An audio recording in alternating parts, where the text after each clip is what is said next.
Hello दोस्तों, आज हम बात करने जा रहे हैं एक ऐसे बच्चे के बारे में जिसका दावा है कि वह मंगल ग्रह से आया है।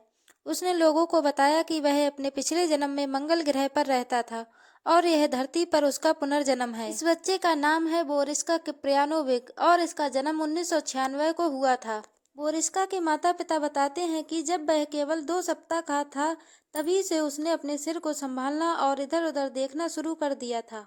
और तो और अपने जन्म के कुछ सप्ताह पश्चात ही इसने बोलना तक शुरू कर दिया था। अपने बच्चे के ऐसे गुणों को देखकर उसके माता पिता बहुत ही आश्चर्यचकित थे। जब यह केवल 2 साल का था तभी से इसने स्कूल जाना शुरू कर दिया था और यह और सभी बच्चों से बिल्कुल अलग था। बोरिस्का की एक टीचर ने नोटिस किया कि उसे अंतरिक्ष में अधिक रुचि है, क्योंकि वह हमेशा ग्रहों और तारों के बारे में बातें करता था। और जब उन्होंने यह बात उसके माता पिता को बताई तो उन्होंने कहा, लेकिन हमने तो अपने बच्चे को कभी भी अंतरिक्ष से संबंधित कोई बात बताई ही नहीं। बोरिस्का के मंगल ग्रह से आने के इस दावे ने दुनिया भर के तमाम वैज्ञानिकों को हैरान कर दिया था। उसने लोगों को बताया कि मंगल ग्रह पर रहने वाले लोगों की हाइट धरती के लोगों से कहीं अधिक अच्छी होती है। उसने यह भी बताया कि मंगल ग्रह पर रहने वाले लोगों की उम्र 35 साल के बाद बढ़ना रुक जाती है, क्योंकि मंगल ग्रह पर रहने वाले लोग कार्बन डाइऑक्साइड में सांस लेते हैं, जबकि पृथ्वी पर रहने वाले लोग ऑक्सीजन में सांस लेते हैं। बोरिस्का का कहना था कि मंगल ग्रह पर रहने वाले लोगों की टेक्नोलॉजी पृथ्वी के लोगों से कहीं अधिक विकसित थी और यही टेक्नोलॉजी मंगल ग्रह के विनाश का कारण बनी।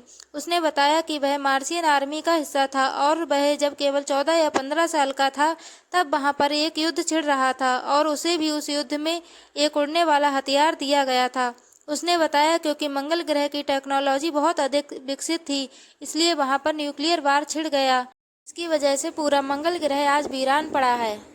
उसने कहा कि वह पृथ्वी को ऐसे ही विनाश से बचाने आया है, क्योंकि उसे पक्का पता है कि एक ना एक दिन यह सब पृथ्वी के लोगों के साथ भी जरूर होगा, क्योंकि आज के समय में पृथ्वी पर ऐसे बहुत से लोग हैं जिन्हें पृथ्वी पर राज करने की सनक सवार है और ऐसे लोग हमेशा न्यूक्लियर वार को छेड़ने का मौका ढूंढते रहते हैं। बोरिस्का ने कहा कि पृथ्वी की सभ्यता को बचाने का राज पृथ्वी पर ही स्थित ग्रेट फिनिक्स ऑफ गीजा के स्टैच्यू के अंदर छुपा हुआ है। उसने कहा कि यदि हमें किसी भी तरह यह पता लग जाए कि इसे कैसे खोला जा सकता है तो हमें इसके अंदर से बहुत से राज पता लग सकते हैं। उसने कहा कि इसे खोलने का राज इस स्टैच्यू के कान के पीछे छुपा हुआ है, किंतु उसे यह नहीं पता कि इसे कैसे खोला जाएगा। उसने कहा कि पिरामिड ऑफ गीजा के अंदर भी बहुत से राज छुपे हुए हैं। उसने कहा कि जरूर इसके अंदर कुछ न कुछ बहुत जरूरी छुपा हुआ होगा। और दोस्तों, आपको यह जानकर हैरानी होगी कि जब बोरिस्का को यह बात बोली हुए लगभग 10 साल से भी अधिक का समय गुजर गया, तब सन 2017 में वैज्ञानिकों ने पिरामिड ऑफ गीजा के चारों ओर खुदाई शुरू की। तब उन्होंने पाया कि पिरामिड ऑफ गीजा के अंदर एक बहुत बड़ा खाली स्थान है। उन्होंने देखा कि यह स्थान पिरामिड ऑफ गीजा के बिल्कुल बीचों बीच है। बोरिस्का का कहना था कि यह एक एलियन शिप का घर हुआ करता था और एलियंस जब पृथ्वी पर आते थे तो इसी में अपनी शिप्स को रखते थे।